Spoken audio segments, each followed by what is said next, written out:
Assalamualaikum warahmatullahi wabarakatuh. Surah Al-Fatihah merupakan surah pembuka. Di dalamnya terdapat keagungan demi keagungan Allah Subhanahu wa taala. Untuk itu, Al-Fatihah dinamakan dengan Sab'al Mathani, 7 ayat yang diulang-ulang, Ummul Kitab, induk daripada Al-Quranul Karim, Al-Quranul Azim, Quran yang begitu agung, bahkan disebut juga dengan Syafi sebagai penyembuh dan juga Al-Kafi yang mencukupkan segalanya. Tidaklah berlebihan kalau memang surah ini merupakan surah teragung dalam Al-Quran. Allah Subhanahu wa taala berfirman, A'udzubillahi minasyaitonir rajim. Bismillahirrahmanirrahim. Bismillahirrahmanirrahim, dengan nama Allah yang Maha Pengasih lagi Maha Penyayang. Ayat yang menghubungkan antara bi, sin, dan mim.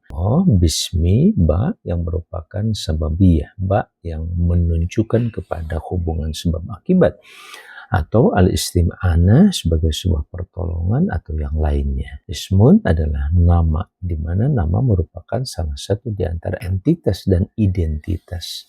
Setiap benda, setiap makhluk yang diciptakan pasti punya nama. Burung, langit, bumi, kemudian pekerjaan juga demikian, selalu memiliki nama. Makan, minum, tersenyum, bicara, dan lain sebagainya, termasuk melihat dan mendengar.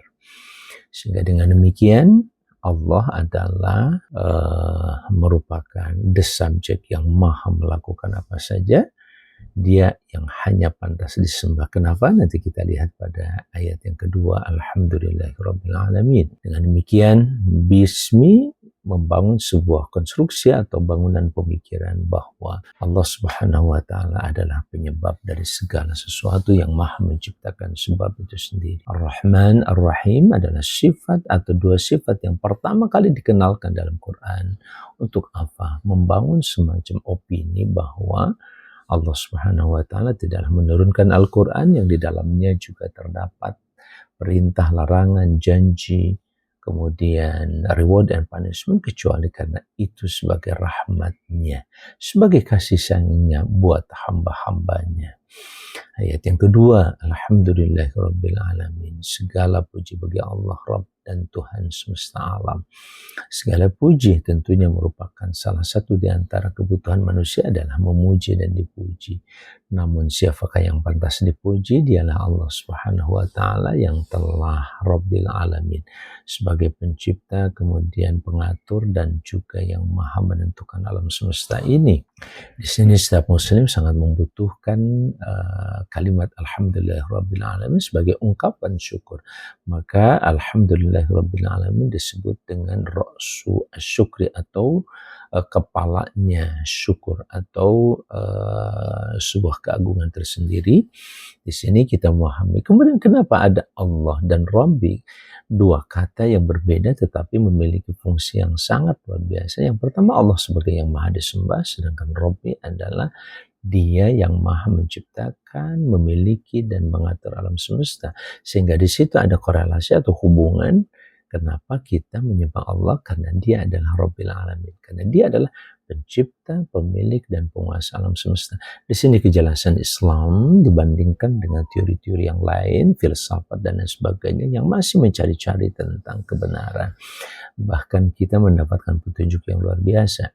Ar-Rahmanir Rahim, Allah yang Rabbil Alamin itu, pencipta seluruh alam semesta, itu adalah juga yang maha pengasih lagi maha penyayang.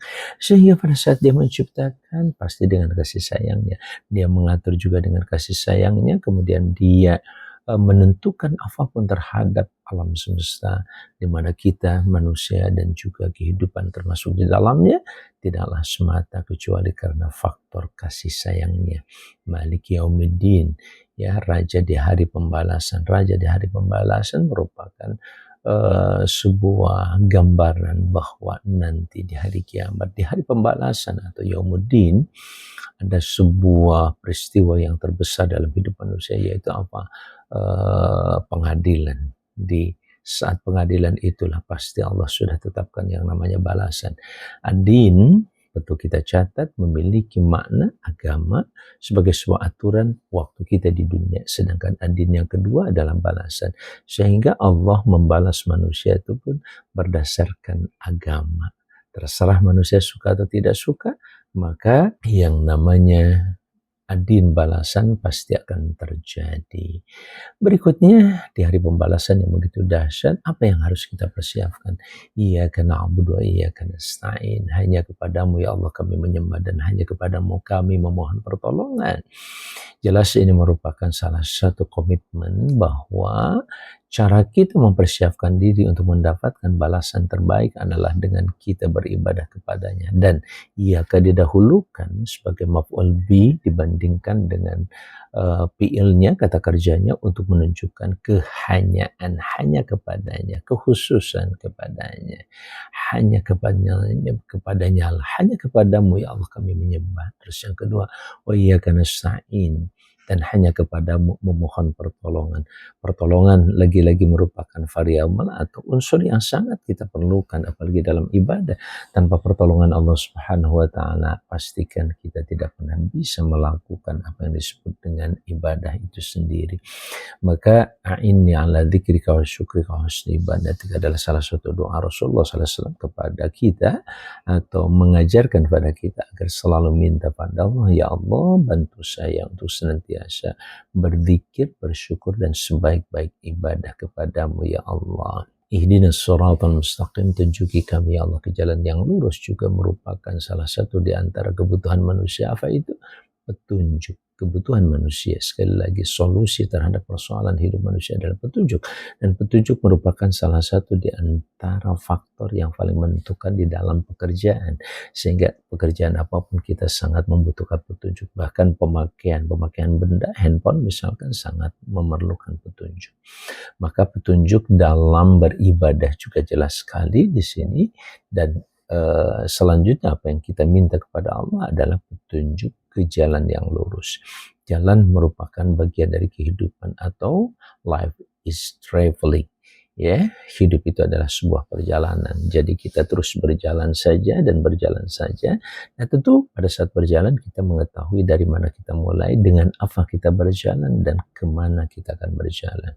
Nah, petunjuk ini sangat kita perlukan. Maka dari itu ada ungkapan dengan kalimat as-siratal mustaqim, jalan yang kita tempuh adalah jalan yang lurus. Lurus bukan berarti tidak ada benturan, tidak ada belok-belok.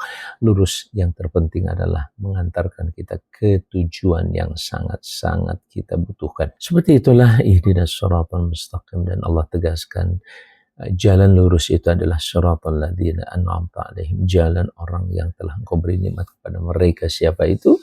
Para nabi, para rasul, siddiqin, orang-orang jujur, syuhada, mereka yang martir menjadi orang-orang yang berani mati syahid, dan as-salihin, orang-orang yang soleh. Ghairil maghdubi alaihim waladhdallin, bukan jalan orang-orang yang dimurkai karena berbagai kesalahan dan kasus dalam kehidupan seperti orang-orang Yahudi, waladhdallin, dan bukan pula yang tersesat, korban daripada orang-orang yang dimurkai tadi itu.